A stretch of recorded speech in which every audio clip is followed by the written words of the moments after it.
Jadi Gunung Berjo dan Gunung Butak yang ada di sebelah kanan ini, itu di bagian bawahnya itu nyatu, tapi di kerucutnya itu kemudian karena proses intrusi itu dia sendiri-sendiri.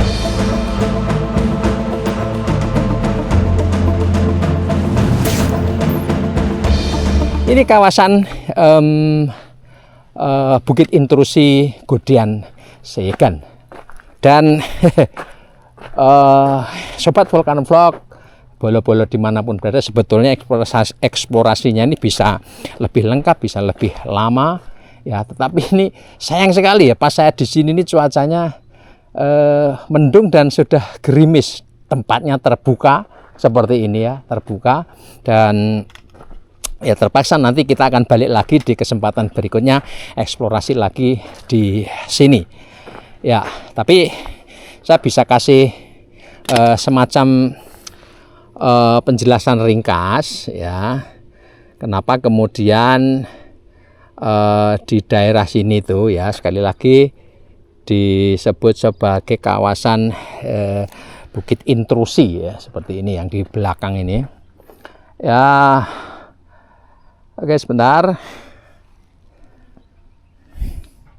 Ini batuannya tadi yang andesit.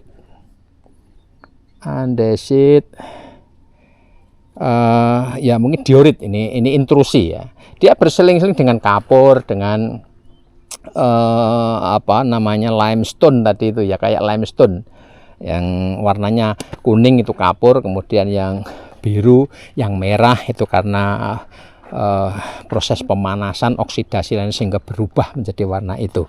Nah, jadi penjelasan ringkas saya mengutip dari hasil penelitian geolog di Institut Teknologi Nasional Yogyakarta, Oki Ferdiansyah, Hil Gendut Hartono, dan Fatimah. Perbukitan Godean yang ada di wilayah Cekungan Yogyakarta memiliki karakter morfologi berupa kumpulan bukit terisolasi.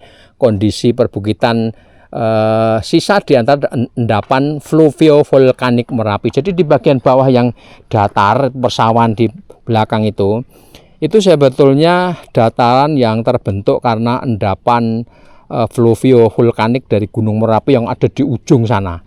Ya, jadi erupsi Merapi itu kemudian menghasilkan material pasir, abu, dan lain sebagainya, dan kemudian karena proses transportasi dari sana berpuluh ratus bahkan mungkin ribuan tahun, sehingga memenuhi sekeliling jajaran perbukitan Gunung Api Purba di Godean ini.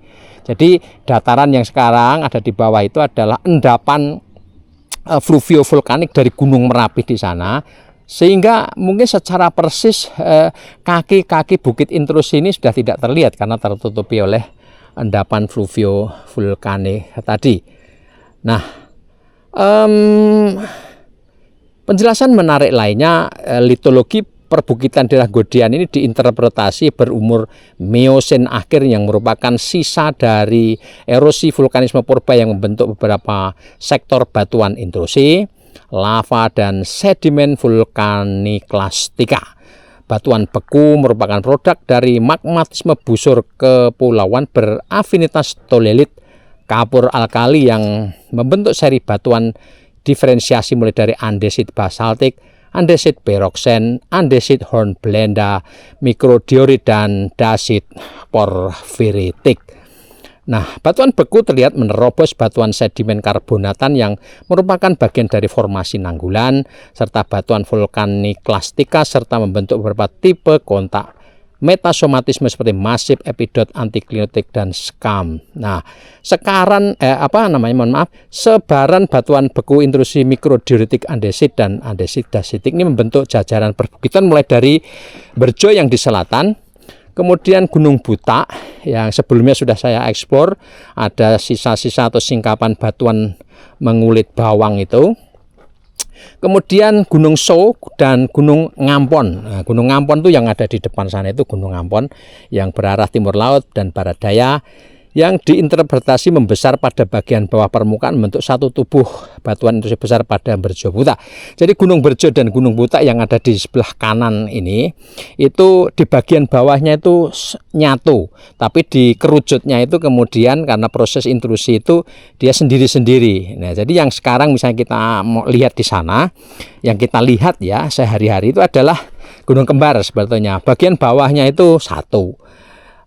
Kemudian batuan subvulkanik ini berkembang dari permukaan dan mengecil pada kedalaman 300 hingga 400 meter. Ini perkirakan ya berdasarkan hasil penelitian menggunakan geolistrik dan lain sebagainya. Produk vulkanisme terlihat dari kehadiran lava diikuti tekstur flow band pada dasit, banyaknya xenolit sebagai produk runtuhan atap serta pipa breksi freatomagmatik yang teroksidasi kuat. Ya, ini nih teroksidasi menjadi warnanya berubah menjadi kemerahan atau pink.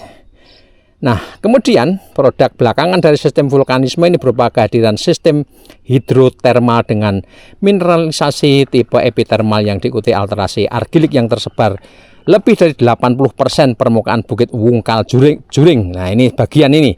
Bagian ini adalah yang tadi disebut sebagai ada proses alterasi magmatisme akhir berupa intrusi basalt pada daerah Juring. Juring ini ya sebagian ini, gunung gede ada gunung Juring ya.